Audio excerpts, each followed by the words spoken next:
It's me. If your granny doesn't have to comb her hair, then I don't have to put on clothes. I can talk to you in my nightgown. And that large orange lump that looks like a possum over my shoulder is actually my cat, Captain, who is a large orange lump with very few teeth left. Anyway, I understand that you are very interested in President John Fitzgerald Kennedy. And so I'm going to tell you what I remember about the time surrounding his assassination. Your great grandmother, my mother, Cecilia Peck, was very active in Democratic politics in Hillsborough County, Florida, which is where Tampa is. She was on the Hillsborough County Democratic Executive Committee, and she always worked very hard for things that she believed in. And among those things was the election of John Fitzgerald Kennedy. Granny, as your mother knew her, was a good Democrat. She believed in equality for all people. That is not to say that she didn't have some ideas that you would find foreign today, because she was a child of the South, and I'm sure if you haven't learned already, in time you will learn what that means. But she was a woman who was always trying to grow and be a better person day to day and year to year. John Kennedy, when he was elected, was 43 years old. That was in yes, I think he was 43 years old in 1960 when he was elected. In that same year, 1960, my mother was 40 years old. And so he was the first president of her generation.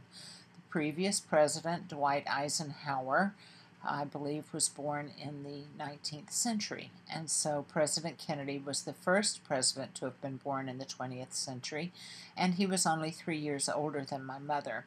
Plus, he was a very attractive man. And I'm sure all of that played a part in her strong and unyielding support of him. Plus, of course, his politics aligned very closely with hers, and that was important to her. Monday, November 18th, Mother was invited to sit on the dais at Al Lopez Field in Tampa, which is where Kennedy was going to speak, because she was a member of the Hillsborough County Executive Committee. And there were a lot of other people there. Tampa had, and still has, I believe, a large Latin section known as Ybor City. And so people from all over and all different walks of life were invited to be part of it. But primarily they were people who had supported President Kennedy during his run for office, who had donated perhaps to his campaign. And he was also gearing up, this was 1963, he was gearing up for the election in 1964, where he would run for a second term. And that was also part of what was going on. If you remember this past fall, when President Obama was running again, you will remember that there was a lot of talk and excitement even long before the election. And so this would have been the same thing around that time. President Kennedy, as with President Obama, was very loved as well as very hated. And as unusual as it might seem to you today, one of the reasons President Kennedy was hated was because he was Roman Catholic. It seems strange in 2013 that this country ever felt that way, but it did. There were people who believed that a Catholic would follow what the Pope said he should do instead of what was best for the country. And President Kennedy really had to work very hard to assure people that he would not do that, that his dedication was to the country, and that while he would follow his conscience and his religion in his private life, that his public life was to do the very best that he could for the United States of America. Nonetheless, there were people who hated him because he was Roman Catholic. There were people who hated him because he was a liberal. There were people who hated him because he was a Democrat. There were people who hated him because there are always people who will hate other people. President Kennedy is almost mythological in my memory. I don't know if you have ever heard the song that was popular many years ago called American Pie, but it is a lengthy song, and your mom can probably find it and play it for you if you ever want to hear it. And it talks about the day the music died. Well, it's actually written about a rock and roll singer by the name of Buddy Holly, but it has always, in my mind, evoked the assassination of President Kennedy. So, on that Monday, November 18th, your mother and I had been excused from school. I was a senior in high school at Robinson High School, and my world history teacher, Mr. Shanti, was also very active in Democratic politics, and he was also at this rally. Now, I don't recall if he was on the dais, but I know that my mother was very proud and happy to be there. I remember your granny and I, there was a chain link fence. There were hundreds of people, not thousands. The crowd was somewhat limited, but she was allowed to bring us because of her place on the Democratic Executive Committee. And so we went, and we were excited, and we didn't get to shake his hand or touch him. We saw him from a distance and heard him speak from a distance, and mostly it was just the idea that we were in the presence of the President of the United States of America. Tampa didn't seem like a very big or important town to me, or probably to most of us, and so it was exciting that he was there. And the reason he was there was because it was the 50th anniversary, I believe, of the first airmail flight from St. Petersburg to Tampa, I think. I'm not 100% sure. But if you look up November 18th, 1963, it may tell you. Or I could look it up. But why don't you do it? I bet you would learn a lot more that way.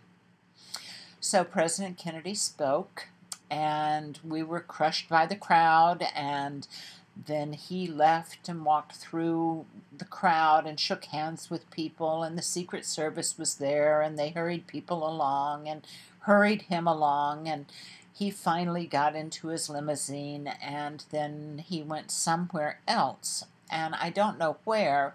But the reason I know he went somewhere else is because at the time I was working at a pharmacy, a drugstore, that had a soda fountain in it, and I worked behind the soda fountain. And this pharmacy was on the road, Dale Mabry Highway, which was the main road to MacDill Air Force Base. And MacDill Air Force Base is the place where President Kennedy flew into and out of when he came to Tampa. So I went to work that afternoon. I worked on Mondays after school, and I was working, and we knew the President's motorcade was going to be passing by on its way to MacDill Air Force Base so he could return to Washington. And so I asked my boss, Mr. Curry, if I could please go out and watch the motorcade go by. Now, I was only 16 years old, and I really loved President Kennedy, and this was very exciting to me. And Mr. Curry said, "I don't care if you go." He said, "I wouldn't walk across the street to see that man." He was one of those who hated him. I'm sure that Mr. Curry, who was a very wealthy man, was probably a Republican, and so anything to do with Democrats, President Kennedy, was just, he wasn't having any part of it. So I went out and saw the motorcade and waved, and President Kennedy was waving. The streets were lined, and oh, it was exciting, Davy. It was exciting. It was one of the most exciting days of my life that had nothing to do with personal things like getting married or having babies. It was just an event in my life that I will remember forever. So the next day we did go to school, and it was a Tuesday, and people were, "Oh, where were you yesterday?" And oh, we were very excited that we'd been excused from school, and we got to go see President Kennedy, and so on and so forth. And it was just a thrill, just a thrill. So, I kind of didn't think much more about it. I was glad I had been, but it wasn't something I thought, oh, yeah, I was happy, oh, I'd seen the president, but we didn't know what was coming. So on Friday, November 22nd, we got up like we did every school day, and we got dressed and we went to school.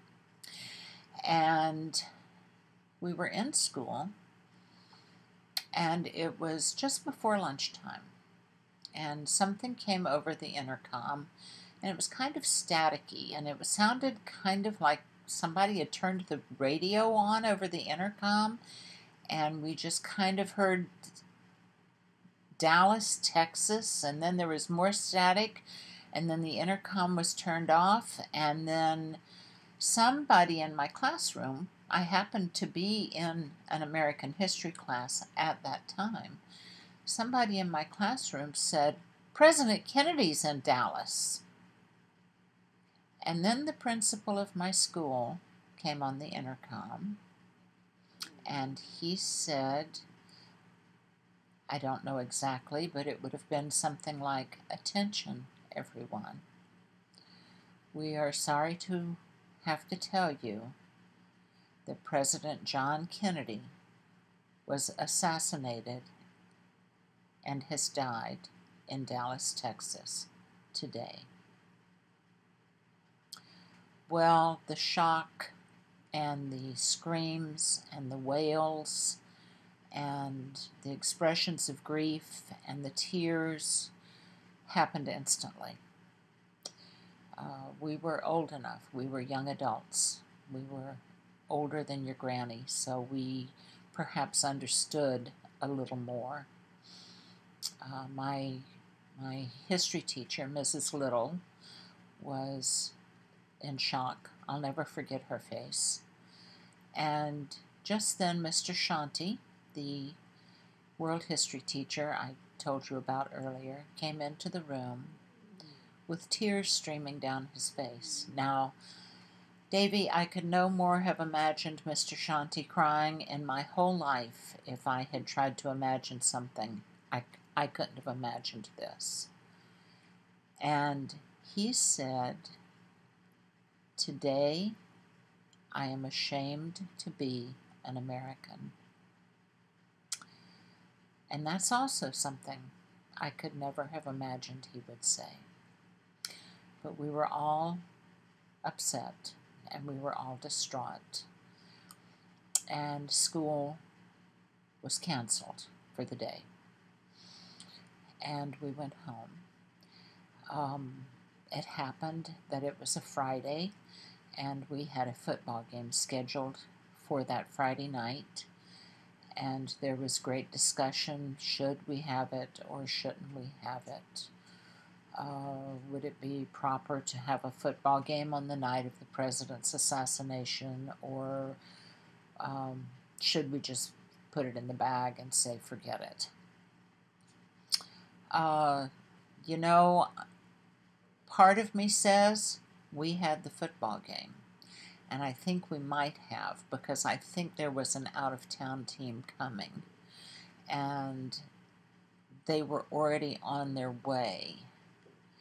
But if we did, it was very subdued. And I truly don't remember, but I can find out, and I will send your mom an email and let you know one way or the other. I do remember that the coverage on television was nonstop. That was all we saw. Now, this was a time when, if you had television, you had 3 or maybe 4 channels to choose from. And they started coming on in the morning about 6 or 7 o'clock. And by midnight or 1 o'clock in the morning, they had signed off the air. If you stayed up all night, you didn't watch television because there was nothing to watch. But that night, the television was on all night long. I remember my mother and my sister, your granny, and I sitting in front of the television, crying, watching, and every time we would stop crying, something would be said or something new would happen, and we would start crying again. I remember seeing the plane carrying the president's body land at Andrews Air Force Base.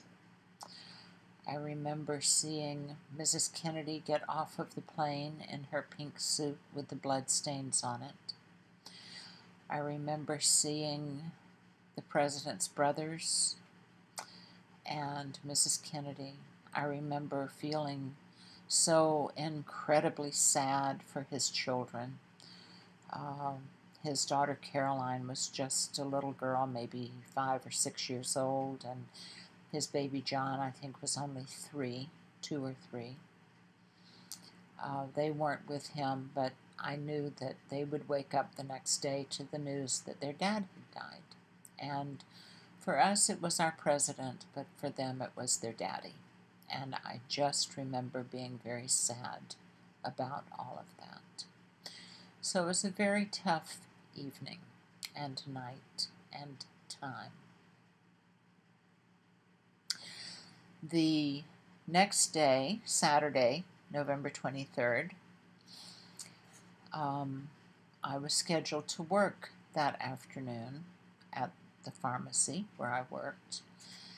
And I went to work, and the other pharmacist, whose name was Bill Bell, was there, and he said, "Oh, they're going to show that they're transferring that guy who shot President Kennedy. They're taking him to, I don't remember, court or another jail or something." And so Bill had his television on, so we all ran over to the pharmacy. Not very many people were in the store that day. People were grieving. So we all ran over to the pharmacy and watched the TV and saw Jack Ruby coming out, and all of a sudden, saw Lee Oswald coming out, and all of a sudden we saw a guy pull a gun and shoot him. I saw that live on television. And I don't think I've ever seen anything before or since that shocked me more. We did not routinely see things happen, even in pretend television shows, that were so graphic. And we did not, of course, have live cameras everywhere like you do now, where you saw everything that everybody did all the time.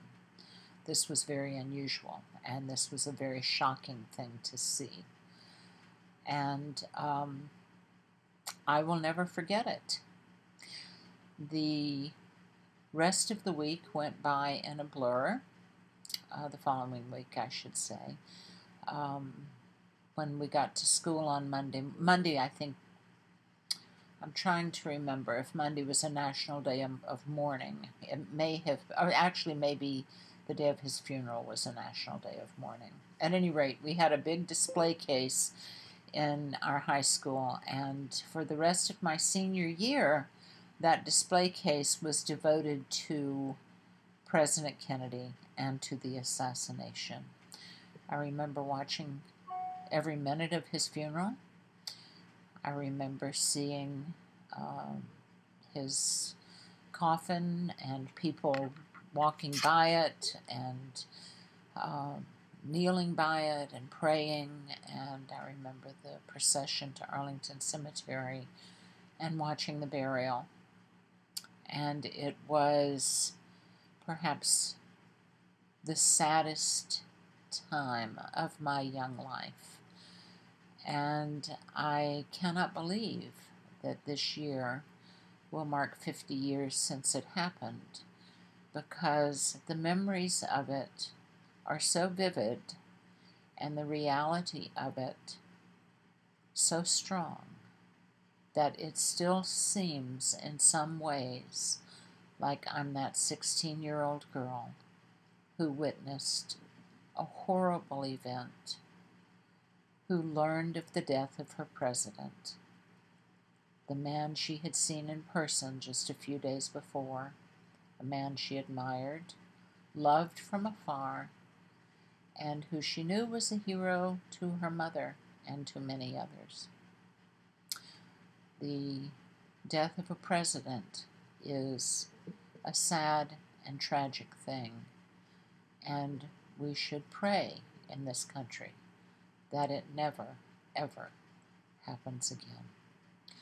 I love you, Davy. I'm glad you have relatives old enough to know some history, but still young enough to tell you about it. God bless you, sweetheart.